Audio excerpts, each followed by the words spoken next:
All right, thank you for having me. I thank Father Pryor for all his hospitality and for inviting me to speak to you these days.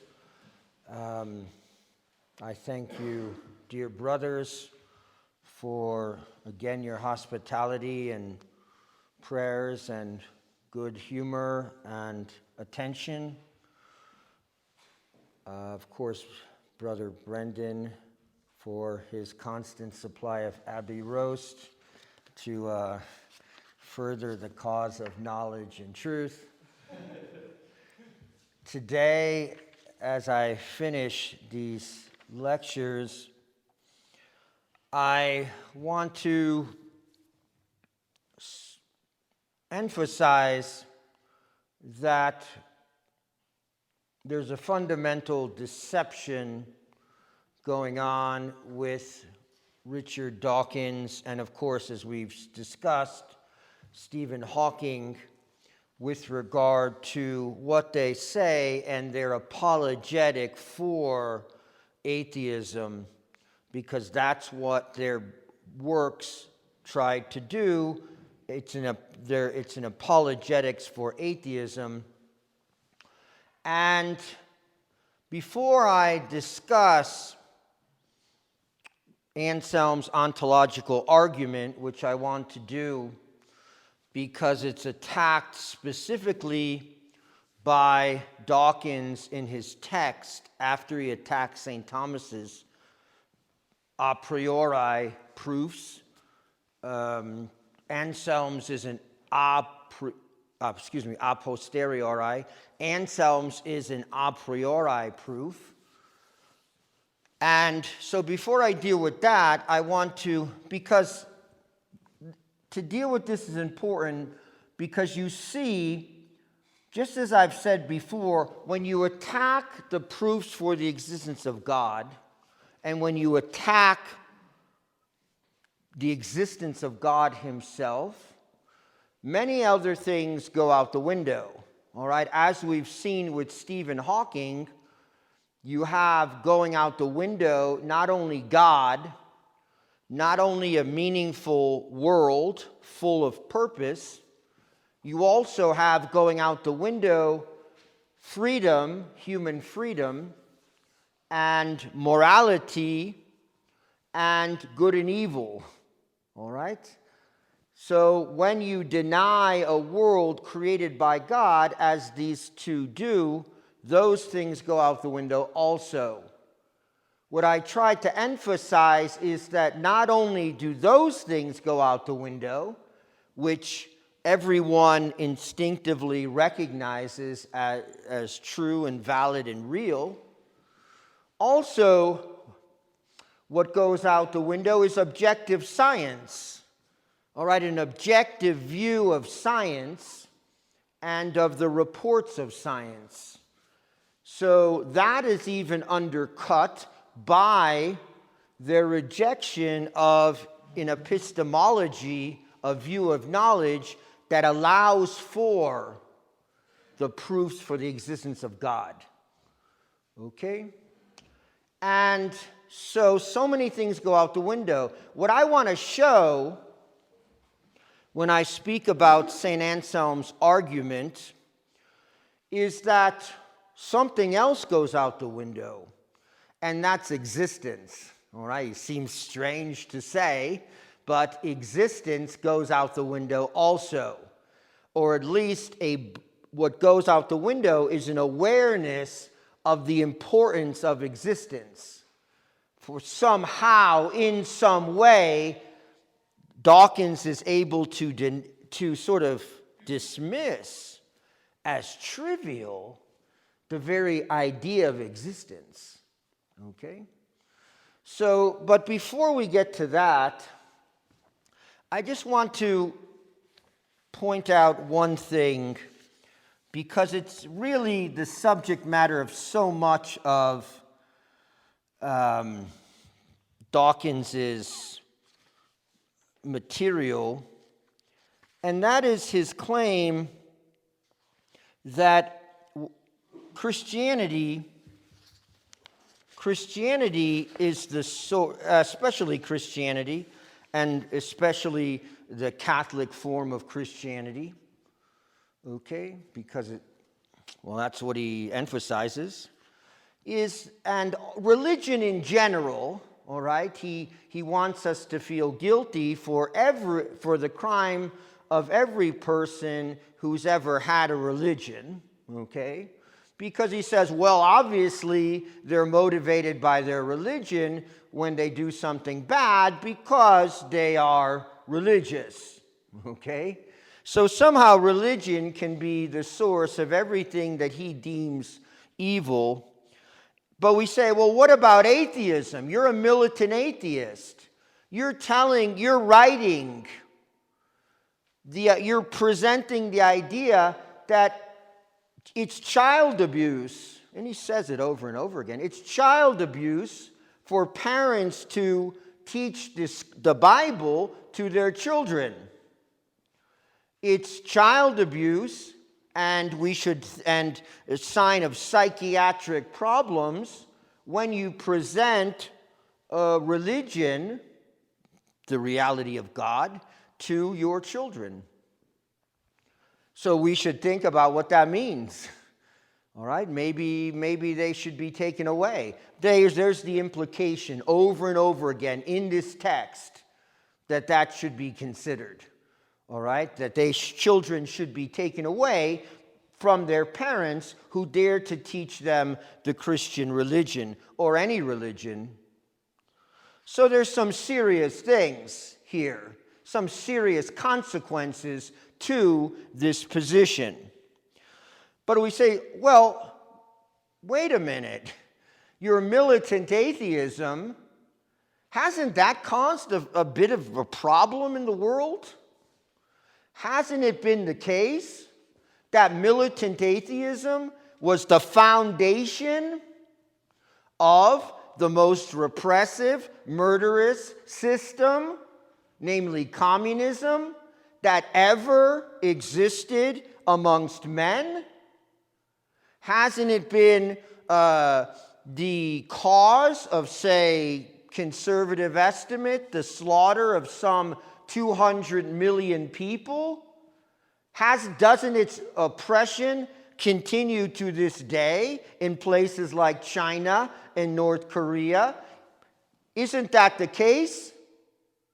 Isn't there communism based fundamentally on dialectic materialism, which is an explicit denial of God, that is as the foundation of their actions? Well, the answer is, of course it is the motivation, as anyone can see when they look at the persecution of religion, and especially Christianity in the course of the history of communism. But guess what? Nope. Here we go. Stalin, I'm just reading from, in case you want to look it up. Don't buy the book, but if it's donated to you, maybe get it, look at it. But page 309, all right, in Dawkins's text, The God Delusion, he says Stalin was an atheist. There seems to be no doubt that, as a matter of fact, Stalin was an atheist. Okay. All right, he gives something away. But there is no evidence that his atheism motivated his brutality. No, none at all. You see, there is no evidence that his atheism motivated his brutality. And now I'll just pull out one more quotation. Okay, here we go. Then he doesn't want to, I just admitted Stalin was an atheist. Well, I better, on page 315, I better sort of back off that statement. Stalin was probably an atheist, okay, 316. and this is what he says, individual atheists may do evil things, but they don't do evil things in the name of atheism. Okay? So everything a Muslim does or a Christian does is chalked up to their religion, okay? However, nothing can be chalked that these atheists, who were militant atheists, remember Our Lady said, and Brother Roman reminded me that today is the feast of Our Lady of Częstochowa, so this last lecture will be in her honor. Nobody, obviously, we cannot attribute the murderous actions of the communists to their atheism in any way. All right? This is a shockingly stupid statement because everyone knows who has read anything or had any contact with those from the atheistic world of communism know that that's a total lie. I remember, say, in 2004, going to Prague, and, communism had ended years before, 15 years before, and the stories came out where basically, if you wanted your child to receive catechism, all right? If you wanted your child in the old Czechoslovakia, if you wanted your child to receive catechism, you had to sign them up, okay, with the government. You had to put them on a list that the government had. And, okay, they could receive catechism, okay? However, don't expect your child to enter the university, be able to have a serious profession, ever, advance, ever be part of any governmental job. Forget it. If you put that child's name on that list for being catechized, forget any type of, advanced job or any kind of significant career.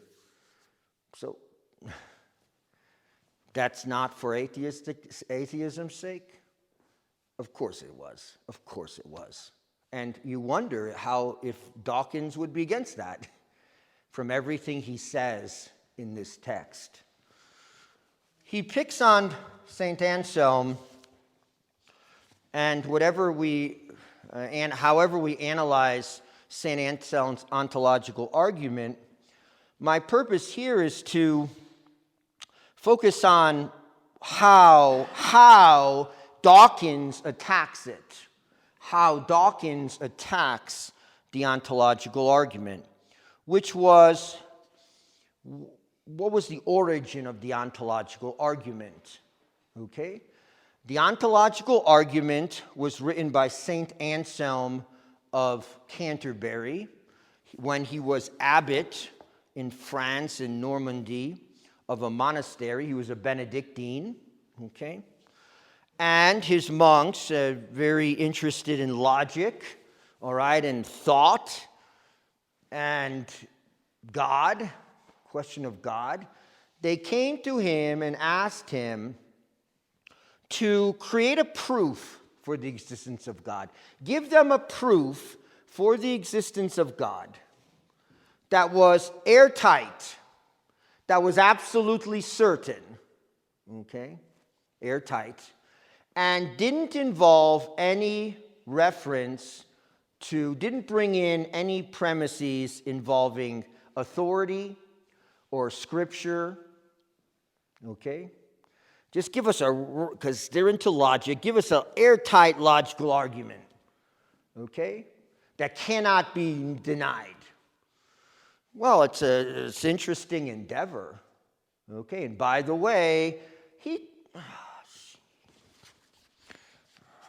it's been hard. I will never want to look at this book again, but okay, as soon as I close it.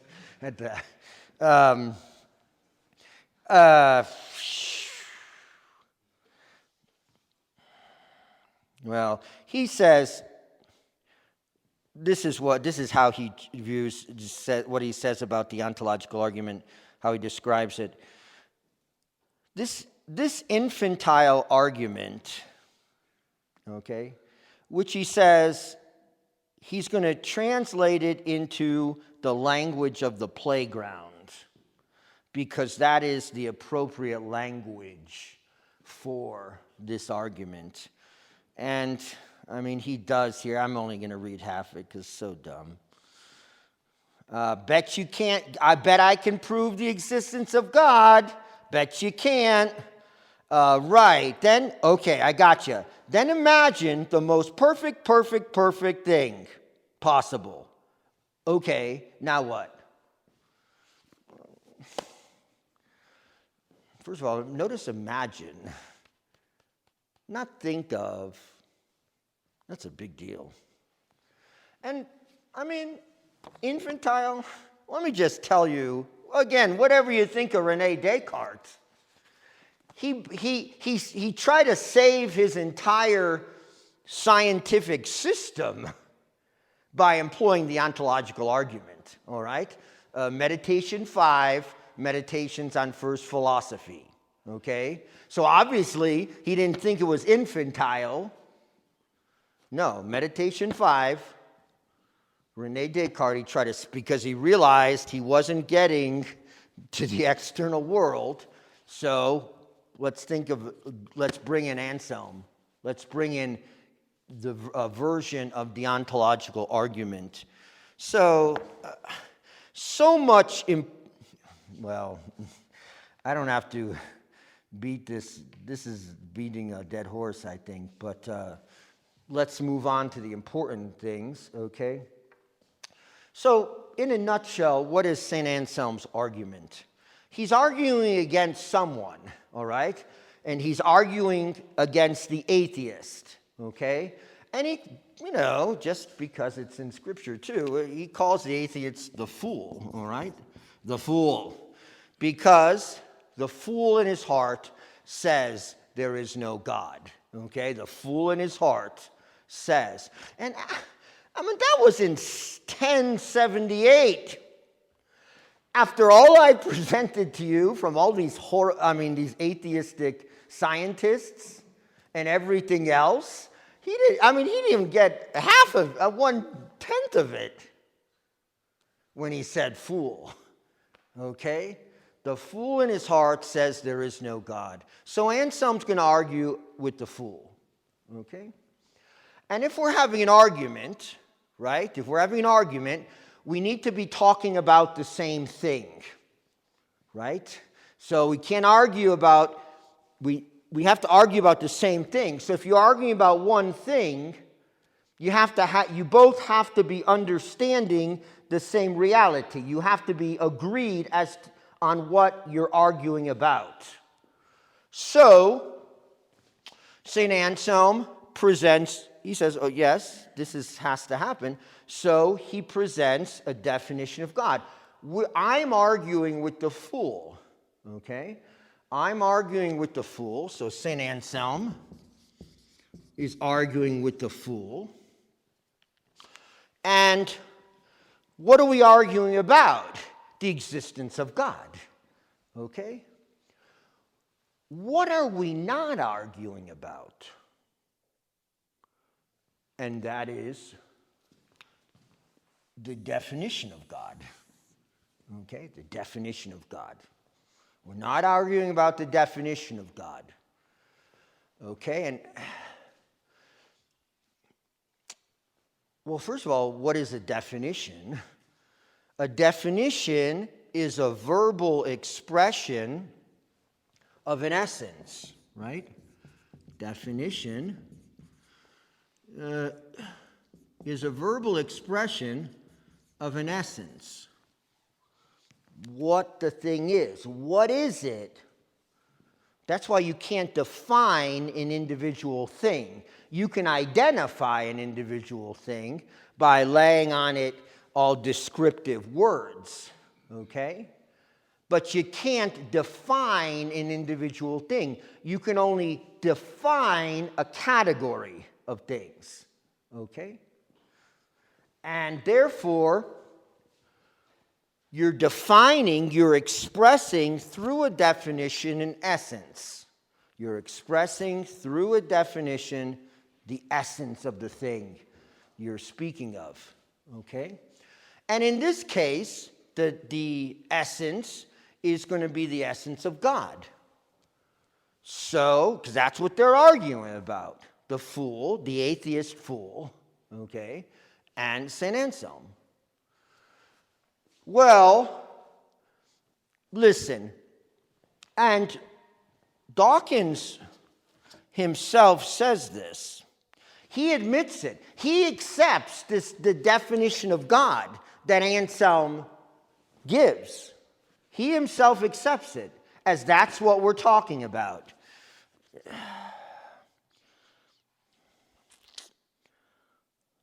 Okay. It is possible to conceive, I'm reading straight from page 104. It is possible to conceive, Anselm said, of a being greater than which nothing can be conceived.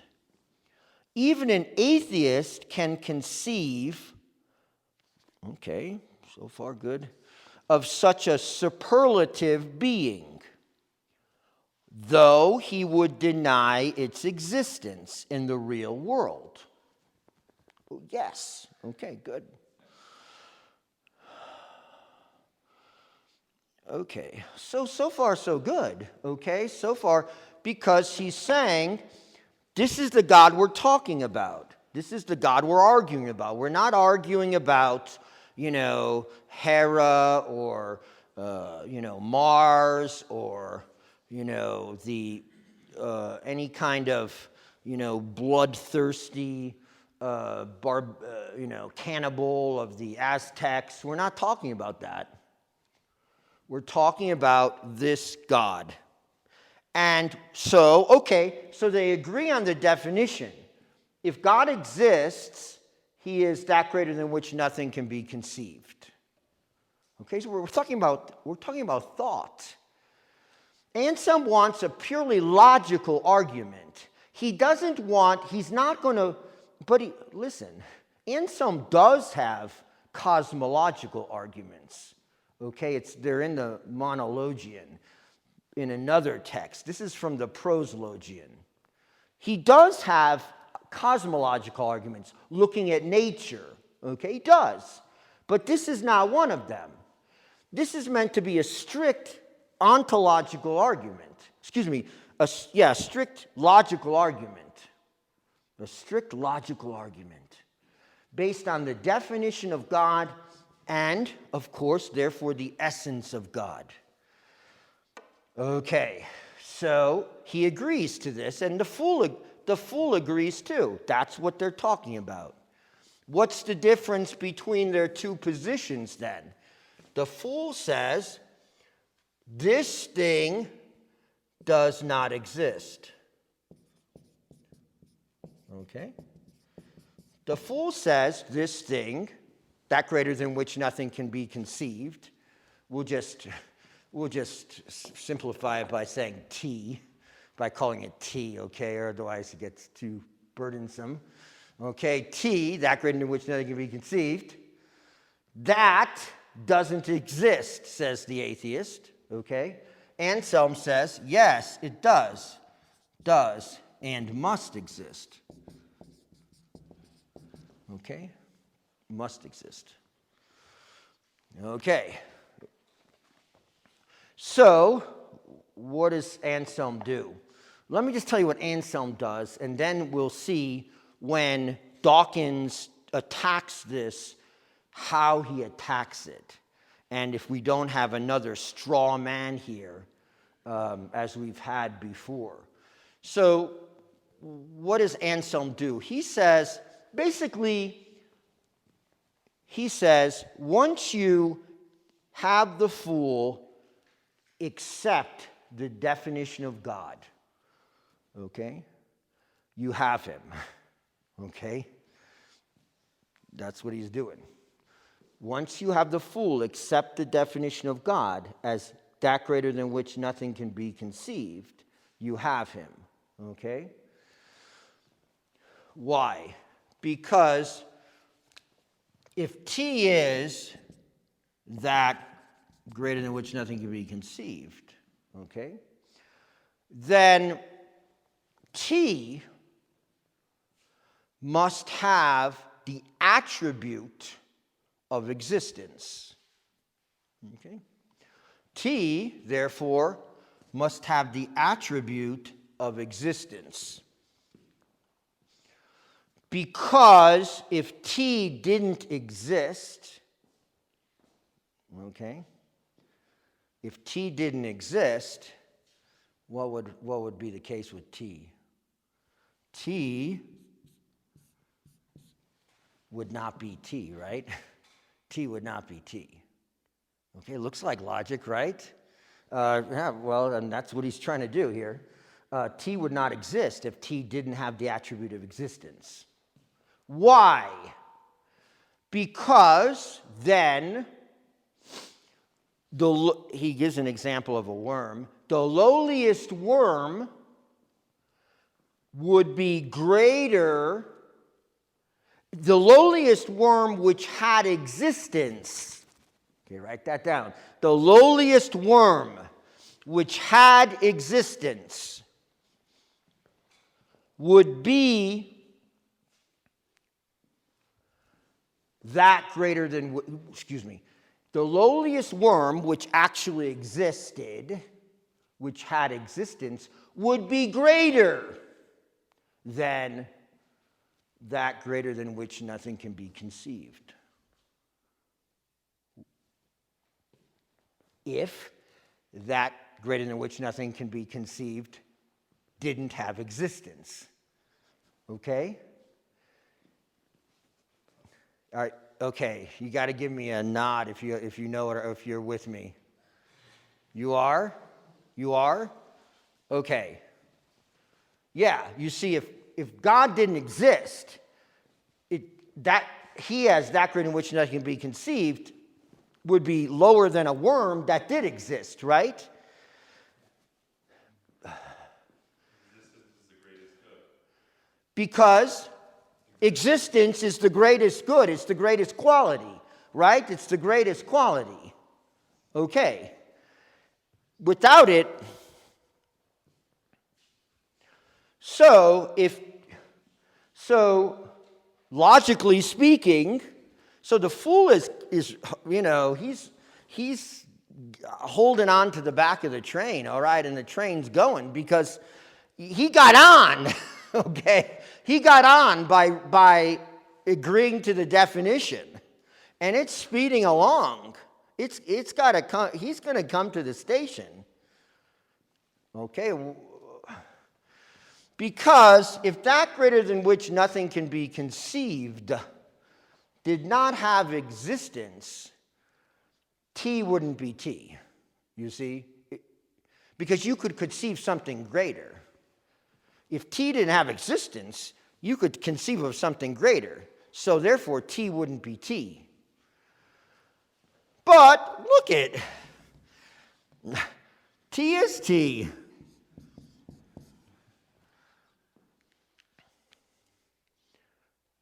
So that greater than which nothing can be conceived must have existence.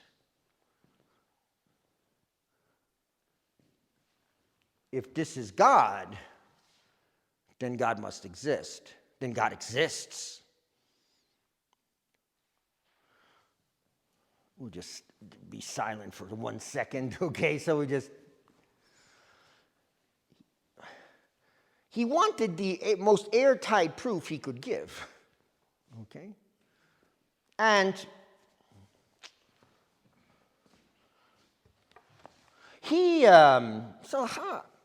you see the intelligence of it?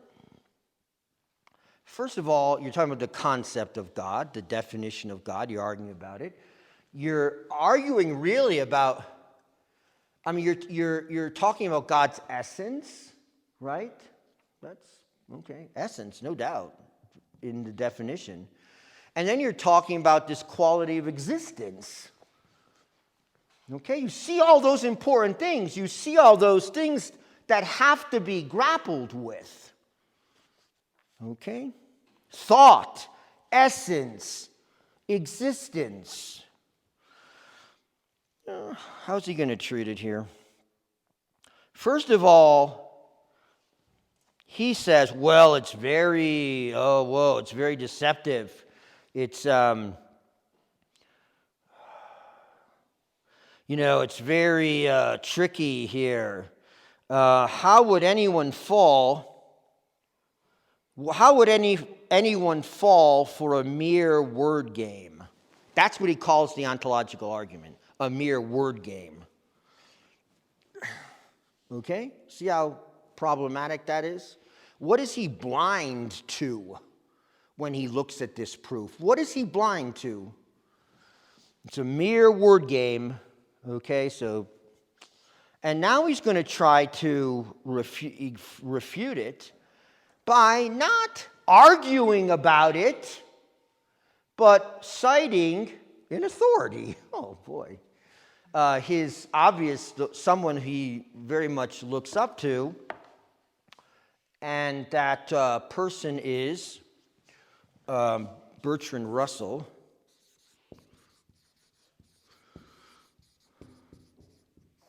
who basically helped create symbolic logic. All right, he was a mathematician, so putting logic into symbolic notation. Okay, and it's a true accomplishment. But he also, working alongside Bertrand Russell was Alfred North Whitehead, who said that the greatest rationalists of all time were the medieval philosophers, the scholastic philosophers. So they had a totally different view of this. And but Bertrand Russell was known as a big atheist, a big socialist. Defending the Viet Cong in Vietnam, and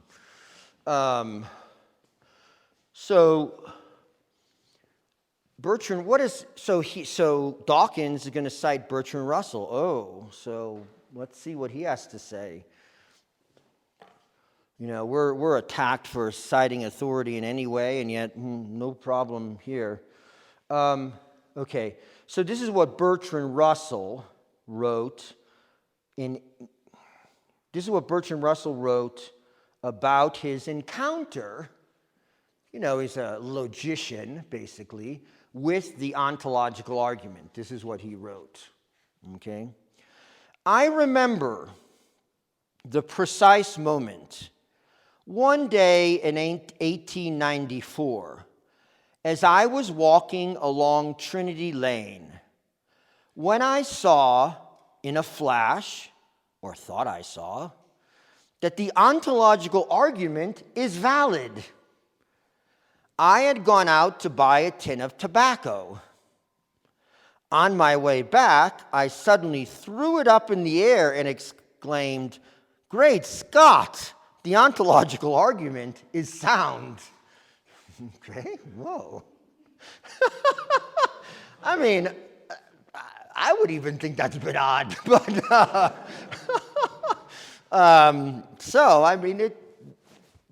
the logic of the whole thing comes to him, and Dawkins is like, whoa, how did my hero? How did he ever fall for something like that? A mere word game, an infantile argument.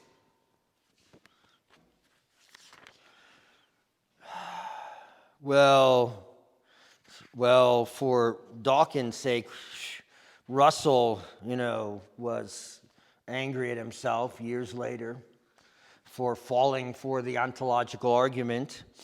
And as quoted on page 106, Bertrand Russell said, he wrote in 1946, long after he had rumbled the ontological argument. What does rumbled mean? Rumbled? Any Englishmen here? No? Fight? Rumble with? I think that's an American phrase, isn't that? I don't know. Rumbled? Okay, because I want to see exactly what he's talking about. So this is what Bertrand Russell writes in 1946. The real question is there anything we can think of by the mere fact that we can think of it? Is it, okay, wait.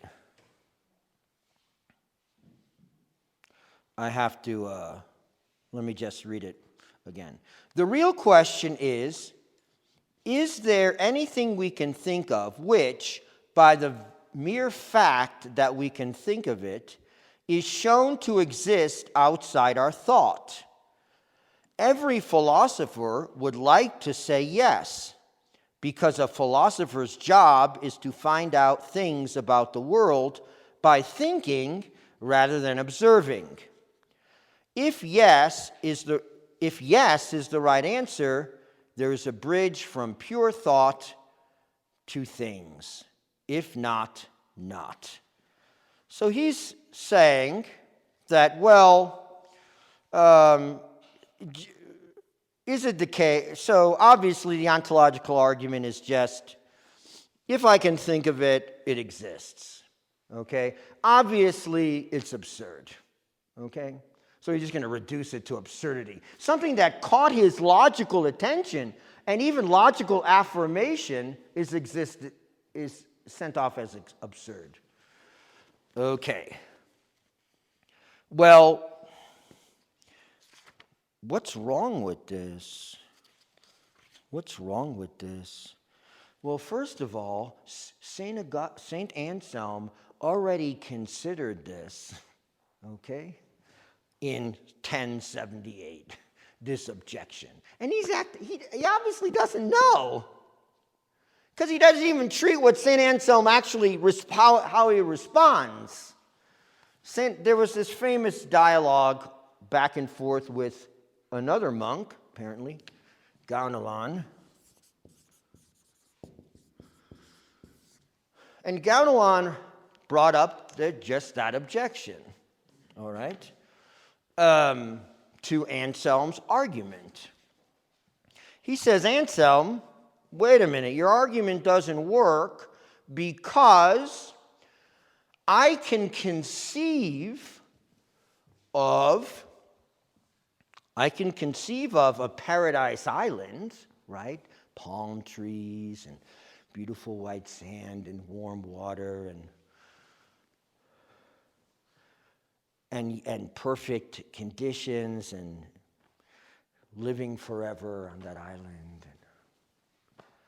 And yet that island doesn't exist, okay? So I can think of it clearly.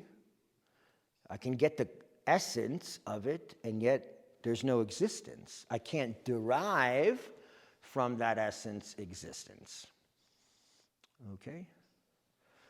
That's what Gaunelon says. And how does Anselm respond?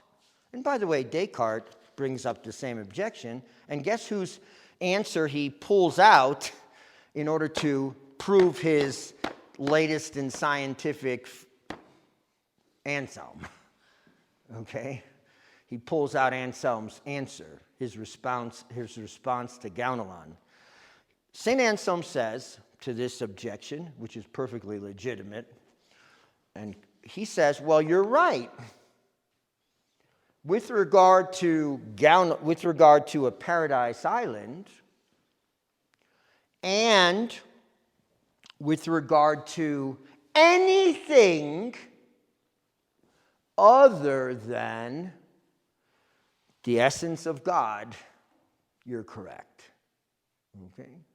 You can't move from knowing the essence to asserting the existence. Just you need experience to do that, okay? Knowing anything's thing's essence, you have to experience it as actually existing in order to assert that that essence has existence. Okay? Well, but Anselm says, well, I'm not talking about a paradise island, am I? I'm talking about God. And he says that his argument only works for God, the essence of God. Why? Because the essence of God necessarily includes existence. Okay? The essence of God necessarily includes existence. Why? Because God is existence itself.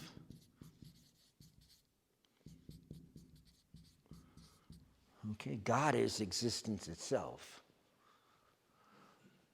So,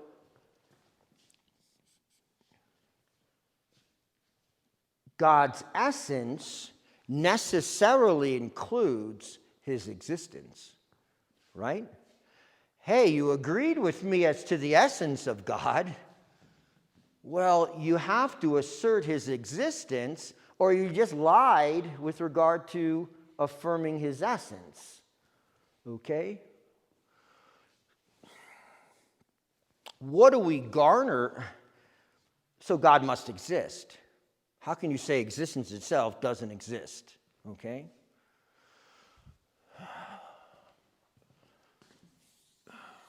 I mean, logically, it's, airtight, you would think. Strictly logically speaking. And he's not, so God's existence is inseparable from his essence. Yes. So God must exist, and he's that greater than which nothing could be conceived because he is existence. I am who am. He is existence. So what logical travesty would take hold if we said existence itself didn't exist? But if God is in existence itself, how can he be creator? How can he bring everything into existence from nothing if he didn't possess the fullness of existence himself?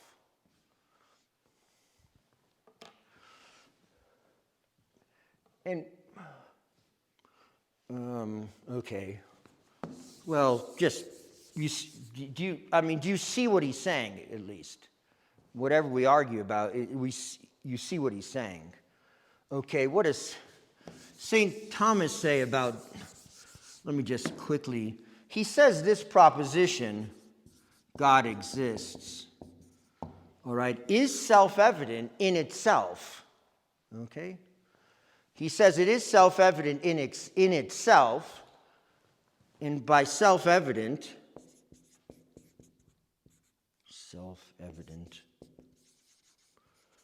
he means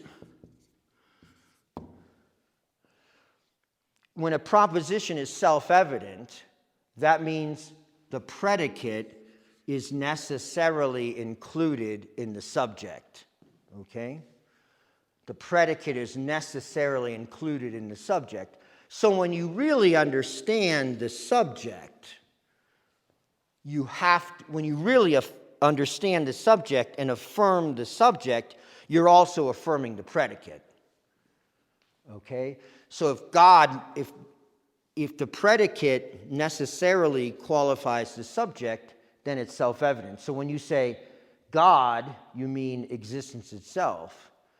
So when you affirm this, then you say God exists. Okay? Just like when you say man is a rational animal, that's self-evident. Because, why is it self-evident? Because once you affirm man, you're saying rational, right? So it doesn't add to our information in any way. Of course, he's going to say it's self-evident in itself. It's not self-evident to us. Okay? It's self-evident to the wise. He says, St. Thomas says, it's self-evident to the wise because the wise, being metaphysicians, realize that God is existence itself. So it's self-evident to them. But he says, St. Thomas, he says that this is not self-evident in relationship to us, meaning all humans, okay? Why? Because we might not understand what is meant by God, right? We might not grasp what is meant by God. Some may think God is, the God of the pear tree or something, the God of wind or fire. You might not understand what God is. So, since many don't understand what God is really, the existence of God, like this God, is not self-evident to them. Okay, but in itself, the proposition God exists is self-evident because the predicate is necessarily included in the subject. Why did I talk about this? And I better not have lost what I had here. Can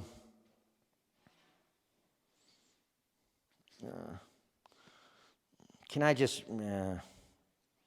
Okay. Okay, let's just read back in his description of the ontological argument, Richard Dawkins, and see what's missing. It is possible to conceive, Anselm said, of a being that greater than which nothing can be conceived. Even an atheist can conceive of such a superlative being, though he would deny its existence in the real world. But so goes the argument. Okay. Then he sort of mocks here, but so goes the argument, a being that doesn't exist in the real world is by that very fact less than perfect. Yep.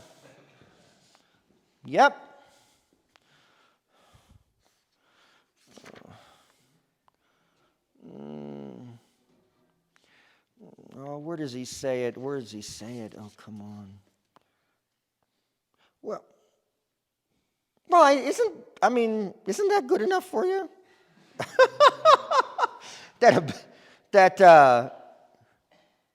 He's mocking the idea and sort of denying the whole thing because of this ridiculous statement that a being that doesn't exist in the real world is by that very fact less than perfect. Who would think of that? That's what he goes after. And in other words, he doesn't see. What does he not see? That, brother? He what? He doesn't see the essence of God. He doesn't grasp what God is, and he doesn't see the importance of the quality of existence.